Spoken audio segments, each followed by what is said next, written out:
కార్పొరేట్లో boss అవ్వాలంటే ఎంత కష్టమో తెలుసా?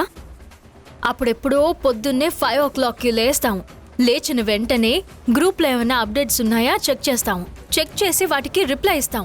వెంటనే మెయిల్ ఓపెన్ చేసి ఇంపార్టెంట్ మెయిల్స్ ఉంటే వాటికి కూడా రిప్లై ఇస్తాం. ఇవంతా కాకుండా ఆఫీస్కి కరెక్ట్ టైంకి వచ్చేస్తాం.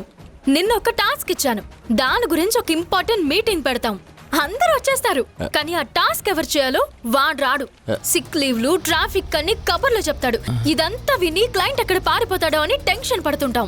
దీనిపైన మా బాస్ ఎక్కడ తిడతాడోనని భయపడుతూ ఉంటాం. ఇదంతా కాకుండా వెళ్లిపోయిన ఎంప్లాయీస్ కి రీప్లేస్మెంట్, ఉన్న ఎంప్లాయీస్ కి performance, company P&Ls, monthly deliverables, quarterly targets, year end achievements, ఇన్ని ప్రెషర్స్ ఉన్నా కూడా అవేవి కనిపించకుండా మిమ్మల్ని బూస్ట్ చేయడానికి మీ ముందు ఆటలు, పాటలు, డాన్సులు ఎన్నుంటాయిరా. మీ ముందు బాగా కనిపించడానికి నాన్న తంటాలు పడుతుంటాం.